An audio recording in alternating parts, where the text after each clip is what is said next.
नमस्कार, स्वागत है आप सभी का न्यूज इंडिया पर और आपके साथ मैं हूं आंचल कादियान। बांग्लादेश में कल आम चुनाव है। लगभग 17 करोड़ लोग 12वें आम चुनाव के लिए कल वोट डालेंगे। चुनाव की सभी तैयारियां पूरी कर ली गई हैं। बांग्लादेश की पीएम शेख हसीना के नेतृत्व में सत्तारूढ़ अवामी लीग चुनावी मैदान में है, लेकिन इस बार मुख्य विपक्षी party Bangladesh nationalist party BNP Awami League को कड़ी टक्कर देती हुई नजर आ रही है। मतदान सुबह 8 बजे से शुरू होगा और शाम 4 बजे तक समाप्त हो जाएगा। वोटिंग खत्म होने के तुरंत बाद काउंटिंग भी शुरू हो जाएगी। शुरुआती नतीजे सोमवार तक आने की उम्मीद की जा रही है। चुनाव के ठीक 2 दिन पहले ढाका के गोपीबाग इलाके में एक ट्रेन में उपद्रवियों ने आग लगा दी थी। इस घटना में 5 लोगों की जान चली गई थी। इसे लेकर मुख्य विपक्षी बांग्लादेश पार्टी और उसके सहयोगियों ने पीएम शेख हसीना के इस्तीफे और स्वतंत्र और निष्पक्ष चुनाव के लिए कार्यवाहक सरकार के गठन की मांग करते हुए चुनाव प्रक्रिया का पूर्ण बहिष्कार करने का आह्वान किया है।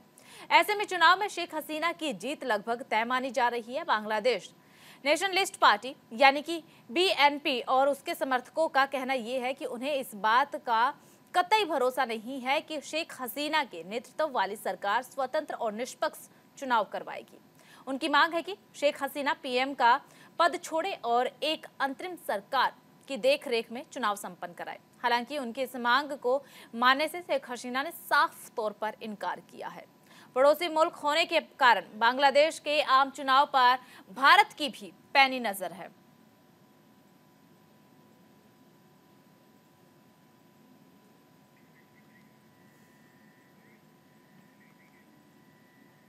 तो उधर गोरखपुर में रैन बसेरों का सीएम योगी आदित्यनाथ ने निरीक्षण किया है। इस दौरान सीएम योगी आदित्यनाथ ने रैन बसेरों में रह रहे लोगों से हालचाल भी जाना है और व्यवस्थाओं का जायजा भी लिया है। इसके साथ ही सीएम योगी आदित्यनाथ ने गरीबों को कंबल बांटे, साथ ही खाना भी खिलाया है। सीएम के साथ सांसद रवि किशन भी मौजूद रहे। मुख्यमंत्री योगी आदित्यनाथ ने अधिकारियों को निर्देशित किया है कि हर जरूरतमंद को रैन बसेरे में अच्छी से अच्छी सुविधाएं दी जाए। हमारे साथ बातचीत करने के लिए मौजूद है छत्तीसगढ़ के पूर्व उप मुख्यमंत्री टी.एस. सिंहदेव। इस प्रकार की चर्चाएं हैं कि चार्जशीट में महादेव सट्टा ऐप में चार्जशीट में ईडी की चार्जशीट में पूर्व मुख्यमंत्री भूपेश बघेल जी का नाम आया है। इस पे क्या कहना चाहेंगे? ये जो पुराना उनका षड्यंत्र चल रहा था उसी की एक और कड़ी है। चुनाव के समय ही चुनाव के नतीजों को प्रभावित करने के लिए पार्टी के वरिष्ठ सीनियर मोस्ट स्टेट के लीडर्स को, उनकी छवि को प्रभावित करने के लिए इनने एक प्रेस रिलीज जारी की थी ईडी में, जिसमें हवाला दिया था कि एक व्यक्ति ने ऐसा बयान दिया है। कोई सबूत इनके पास है, कोई है, ऐसा कुछ भी उसमें नहीं कहा था। उसने कहा कि ये आदमी दास करके कोई आदमी है, उसने ऐसा बयान दिया। आज की चार्जशीट में जो बात आई है, आज जो चार्जशीट सामने आई है, उसमें भी वही चीज़ है। इस व्यक्ति ने ऐसा कहा है। कोई मनी ट्रेल हो, भूपेश बघेल जी तक वो पैसा पहुंचा है, वहाँ से उन्होंने उस पैसे का क्या किया, आपको दिया, मेरे को दिया, क्या किया, ये सामान खरीदा, ये घर खरीदा, फलाना किया, ऐसा तो कुछ भी सबूत उनके पास नहीं है। तो जो बात उनने चुनाव के पहले कही थी, वही चीज़ अभी भी उनने रखा है सामने कि फलाने ने ऐसा कहा। 508 करोड़ रुपए तो बड़ा कमरा सा भर जाएगा, मैं समझता हूँ। इतने नोट हो जाएंगे, 508 करोड़ रुपए तो वो दिखेंगे, उतनी उतनी राशि दिखेगी। और किसका बयान आप ले रहे हैं? जिसके पास आपने नगद राशि पकड़ी। तो मेरे दिमाग में तो ये बात आएगा कि वो तो अपने बचाने के लिए ऐसा कहेगा कि भाई तुम ऐसा कहो तो हम तुमको हल्का कर देंगे तुम्हारा केस। अगर षड्यंत्र है तो षड्यंत्र में तो आप फिर कुछ भी कहोगे, कुछ भी करोगे। तो देश की सर्वोच्च जांच एजेंसियों के काम करने की निष्पक्षता पे ऐसे सवालिए सवाल खड़े होते चले जा रहे हैं कि आदमी अब मानता नहीं है। मैं कांग्रेस पार्टी से जुड़ा रहा हूँ, आज दशकों से जुड़ा रहा हूँ, परिवार जुड़ा रहा है। पहले ईडी की बात आती तो लगता रहे ईडी ने कुछ बात उठाई, क्या है इसमें। अब लगता रहे ईडी, ये फर्क उनने देश की सर्वोच्च जांच एजेंसी के तो देखिए, आप अभी टी.एस. सिंहदेव को सुन रहे थे। जिनकी तरफ से साफ तौर पर कई बातों का जिक्र किया गया। अब खबरों में आगे बढ़ते हैं। उत्तर प्रदेश के नोएडा की बात कर लेते हैं, जहां पर नोएडा में स्क्रैप माफिया रवि नागर उर्फ रवि काना के खिलाफ पुलिस का एक्शन देखने को मिला है और लगातार ये पुलिस का एक्शन जारी है। पुलिस ने रवि काना की करीब 60 करोड़ की संपत्ति सीज की है। इसके बाद कई बैंक खातों को भी फ्रीज कर दिया गया है। उसके खिलाफ लुक आउट का नोटिस भी जारी कर दिया गया है। तो लुकआउट नोटिस जारी करने के बाद अब माफिया के गैंग पर भी लगातार एक्शन मोड पर बनी हुई है पुलिस और मामले में अब तक कुल 7 लोगों की गिरफ्तारियां भी हो चुकी हैं।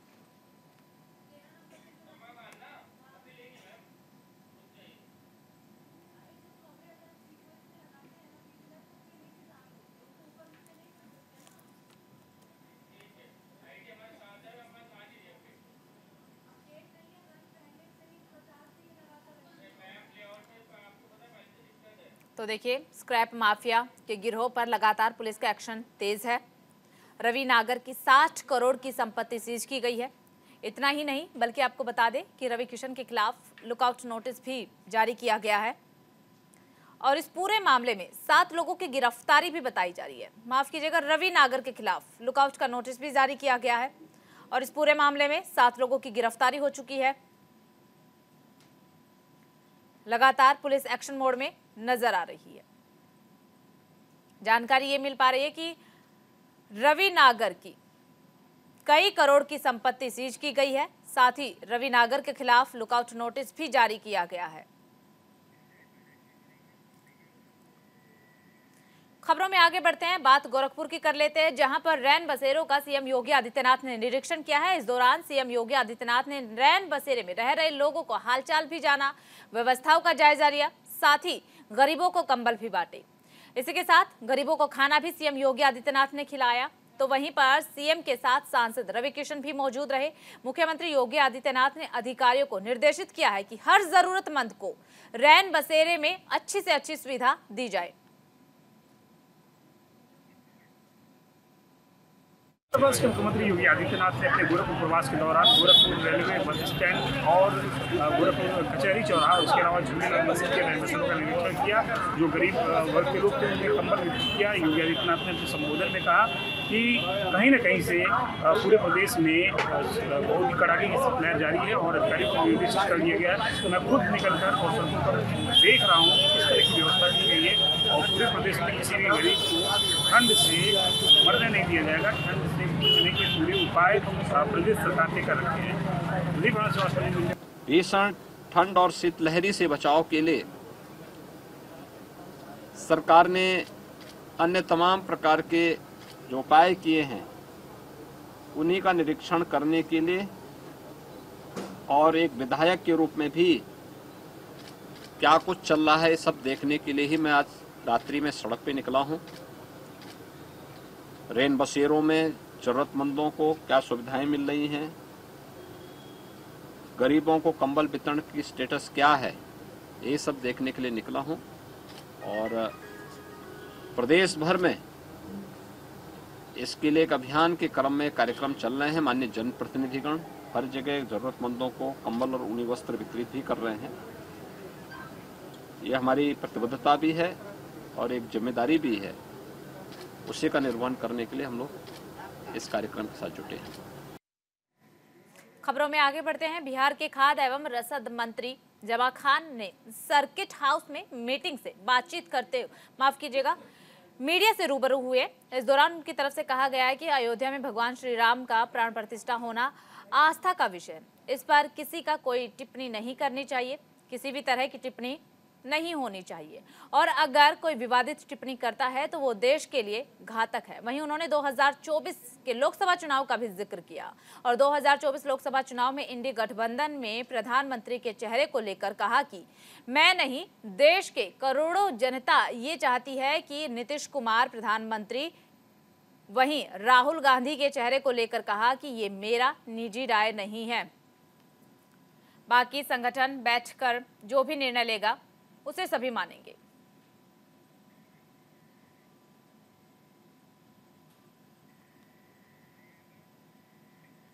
तो उधर केंद्रीय मंत्री अमित शाह पर अभद्र टिप्पणी करने के मामले में राहुल गांधी की सुल्तानपुर के एमपी एमएलए कोर्ट में सुनवाई होनी थी, जहां राहुल गांधी पहुंचे ही नहीं। हालांकि वकीलों की हड़ताल के कारण कोर्ट में सुनवाई भी नहीं हो पाई और ये भी कहा जा रहा है कि अब कोर्ट ने उक्त मामले में 18 जनवरी को कोर्ट में राहुल गांधी की तलबी होनी है।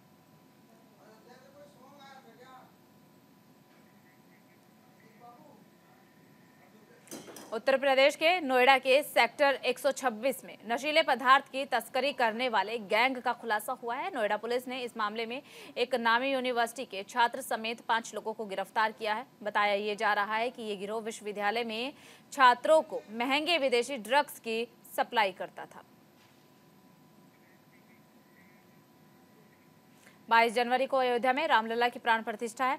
उससे पहले राम की ससुराल नेपाल के जनकपुर धाम से शुरू हुई भारी यात्रा अयोध्या पहुंची है। यात्रा नेपाल के बीरगंज से निकल करके भारत की सीमा में प्रवेश किया है, जिसकी जगह जगह पर पुष्पों के साथ स्वागत भी किया गया है। देखिए, जो यात्रा पहुंची है उस यात्रा का बेहद शानदार तरीके से स्वागत किया गया है। भारी यात्रा आज उत्तर प्रदेश के अयोध्या पहुंची है, जिसके बाद चंपत राय ने ये कहा है कि भारत नेपाल के रिश्ते त्रेता युग से हैं।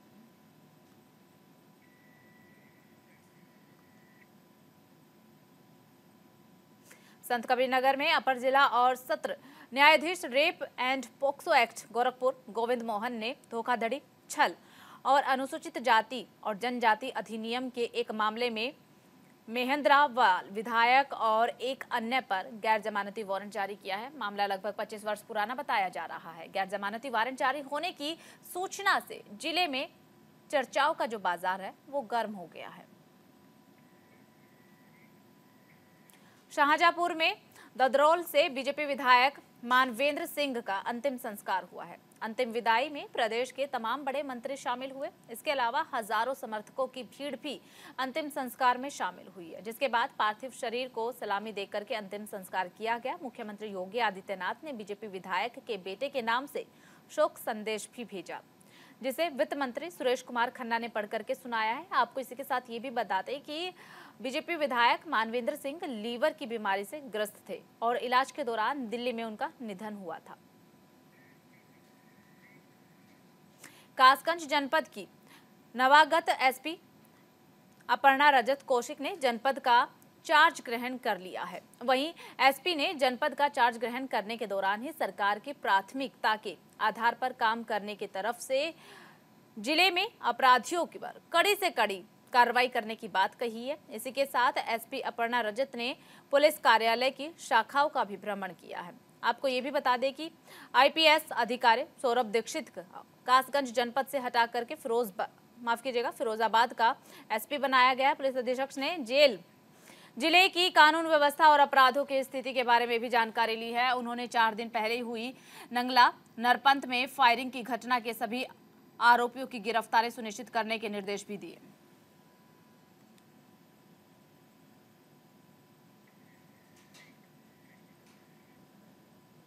यूपी के ललितपुर में गेहूं की फसलों में पानी देते समय अचानक किसान की तबीयत खराब हो गई। किसान की तबीयत बिगड़ने पर परिजन किसान को अस्पताल लेकर जाते हैं, लेकिन अस्पताल पहुंचने से पहले ही किसान ने दम तोड़ दिया। वहीं सूचना मिलते ही मौके पर पहुंची पुलिस ने मृतक का पंचनामा भरकर शव को पोस्टमार्टम के लिए भेज दिया।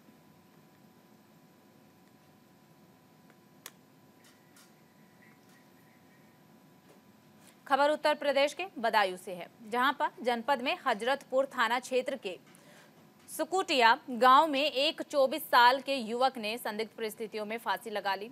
पुलिस को सूचना मिलती है, जिसके बाद पुलिस घटनास्थल पर पहुंचती है। मृतक के शव को कब्जे में लेकर के पोस्टमार्टम के लिए भेज दिया जाता है। वहीं युवक की जान जाने से घर में कोहराम मचा हुआ है। मथुरा थाना कोतवाली क्षेत्र के बीएस कॉलेज चौकी क्षेत्र के अंतर्गत पीजी में रह रही 26 साल की युवती ने खुदकुशी कर ली है। मौके पर पहुंची पुलिस ने शव को कब्जे में लेकर पोस्टमार्टम के लिए भेज दिया है। युवती के कमरे से पुलिस को एक सुसाइड नोट भी मिला है। वहीं पड़ोसियों का कहना यह है कि शालिनी के पास मोबाइल नहीं था। ये एक बड़ा सवाल है। आपको बता दें कि युवती हिमाचल की रहने वाली है, जो डी फार्मा की विद्यार्थी बताई जा रही है, जॉब के सिलसिले में मथुरा आई थी।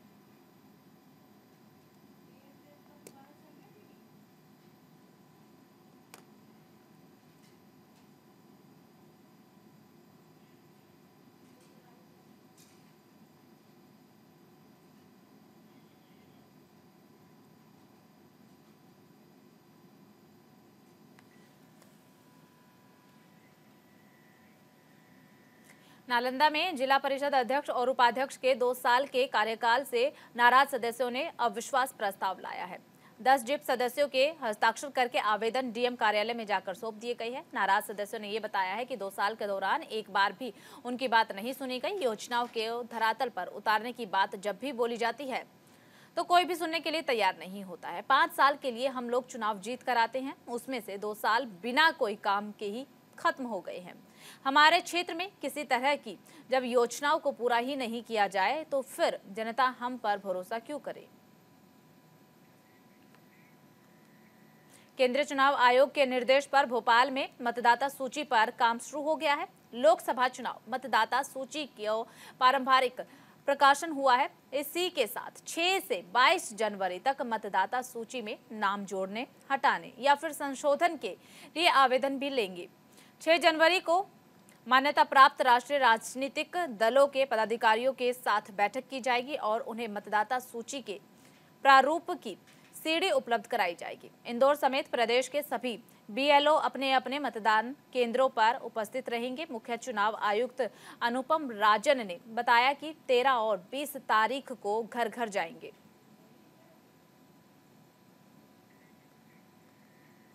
ईडी चार्जशीट में भूपेश बघेल का नाम शामिल है, जिसका कांग्रेस लगातार विरोध भी कर रही है। वहीं इस मुद्दे पर न्यूज इंडिया संवाददाता कंचन कनोडिया ने छत्तीसगढ़ के पूर्व डिप्टी सीएम टीएस सिंहदेव से खास बातचीत की है।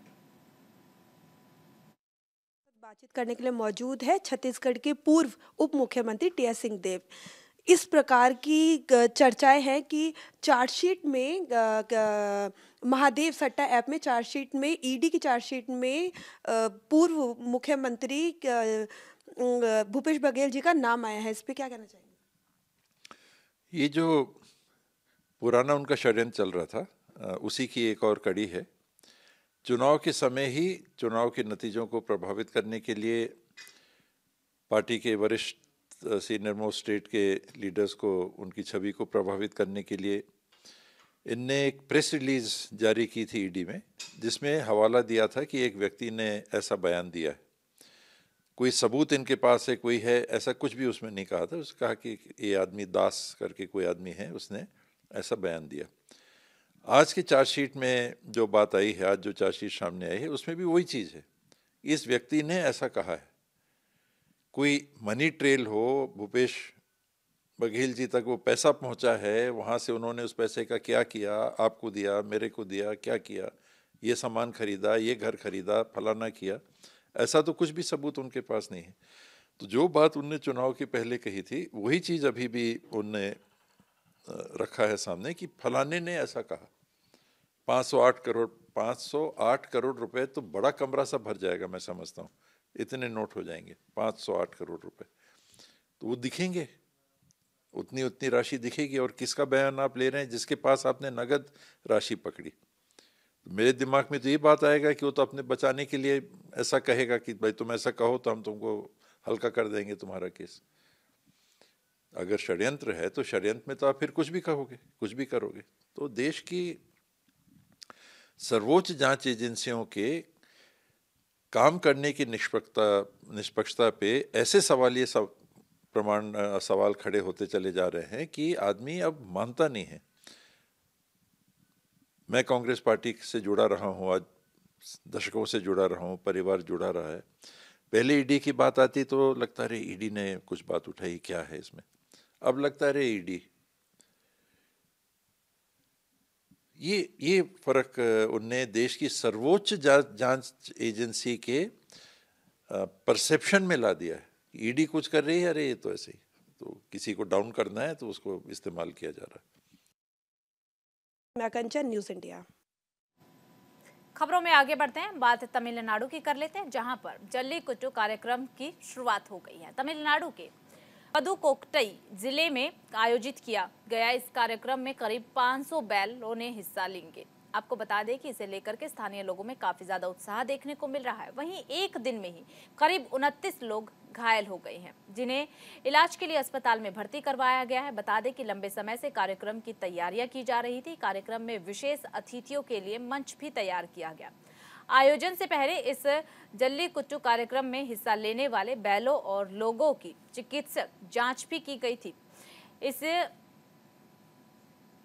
प्रशासन ने आयोजकों को नियमों की एक गाइडलाइन भी जारी की। कार्यक्रम के दौरान अप्रिय घटना को रोकने के लिए भारी पुलिस बल भी तैनात किया गया। छत्तीसगढ़ के मुख्यमंत्री विष्णुदेव साय ने छत्तीसगढ़ उच्च न्यायालय के मुख्य न्यायाधिपति रमेश सिन्हा से खास मुलाकात की है। ये मुलाकात नवा रायपुर अटल नगर के न्यू सर्किट हाउस में हुई है। मुलाकात के दौरान दोनों के बीच कई मुद्दों को लेकर के बातचीत हुई है। तो वहीं पर इस अवसर पर उप मुख्यमंत्री अरुण साव भी मौजूद रहे हैं। तो देखिए, मुलाकात बेहद ही खास रही। मुलाकात के दौरान कई मुद्दों पर बताया जा रहा है कि कई मुद्दों को लेकर के विचार विमर्श किया गया है, कई मुद्दों पर चर्चा हुई है। अब ये मुलाकात कहाँ हुई है, ये भी आपको बता देते हैं। दरअसल जो ये मुलाकात हुई है, ये मुलाकात नवा रायपुर अटल नगर के न्यू सर्किट हाउस में हुई है। मुलाकात के दौरान दोनों के बीच कई मुद्दों पर बातचीत भी हुई है। तो वहीं इस अवसर पर उप मुख्यमंत्री अरुण साव भी मौजूद रहे हैं। और खबरों में आगे बढ़ते हैं, बात बिहार की कर लेते हैं। बिहार के उप मुख्यमंत्री तेजस्वी यादव ने मीडिया से बातचीत करते हुए कहा कि बिहार सरकार अपना काम तेजी से कर रही है। हम लोग अपने वायदे पूरा कर रहे हैं और आज खिलाड़ियों को नियुक्ति पत्र बांटे गए हैं। आने वाली 12 जनवरी को लाखों की तादाद में दूसरे चरण के नियुक्ति पत्र भी बांटे जाएंगे। और फिलहाल इस बुलेटिन में सिर्फ इतना ही। बाकी खबरों के लिए देखते रहिए न्यूज़ इंडिया।